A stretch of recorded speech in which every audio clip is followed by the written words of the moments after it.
Hello mga idol, sa video na ito ipapakita ko sa inyo ang naging biyahe namin papuntang Iligan City. Alas 2 na ng madaling araw kami umalis, kasama ko si Pitek ni Matet. Kahit maaga antok pa, dalaparan namin ang saya at energy sa trip na ito. Simula pa lang, puno ng tawanan at kwentuhan, kaya hindi namin ramdam na antok at pagod. Pagdating namin sa Iligan, tumiritso na kami papuntang Camagui dahil nandun nakatira ang pinsan ko. Habang nasa biyahe, damang-dama talaga ang presko ng hangin, tahimik na paligid.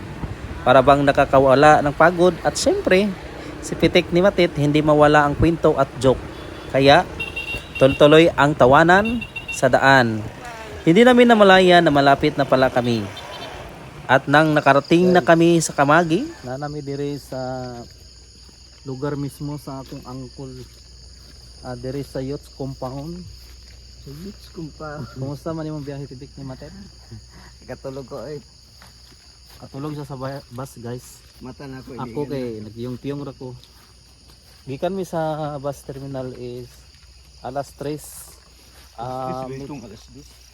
Dili alas 3:20. Ano ba? Oo. Mag-abot mi diri is 4:20. Ngit pa. Ngit pa kayo. Ito, gala kami oh. Katagbutan. Kaya nito na katagbutan na napain TV. So na namin diri no mismo sa balay sa Angante.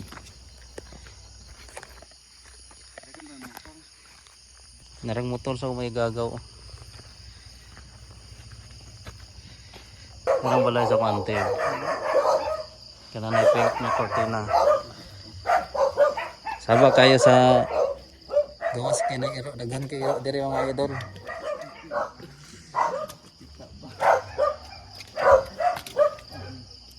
Ay nawala na gid lang balay ba? Wala landslide. Magayo ta magayo. Ayo. Ayo.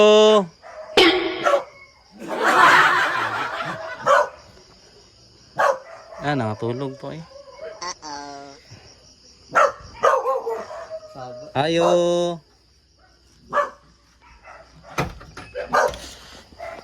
Ayo. Hi Jen. Good morning Jen. Hanami diri sa lambalay. Kadol sa kidana. Grabe boy. Kumusta man? Sayo po. Ano gina? Sure. Siya tao diri. Wala na dito. Hanami diri mga idol. Dadahat ko sa Morning. sa buntag. Asawa ni Ariel nga gikan sa Kaya. Dampil. Muna may pagwata sa akong Auntie Raquel. Disturb po kay mi. Tara kong uncle, uncle. Good morning uncle. Uy.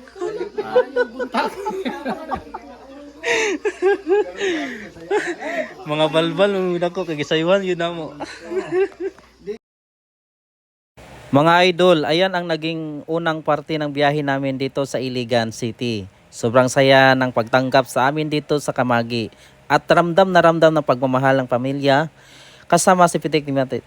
Siguradong maraming pa tayong moments na i-share sa inyo. Abangan ang susunod ng mga pangyayari dito sa Iligan City. Thank you so much. God bless us all. Bye!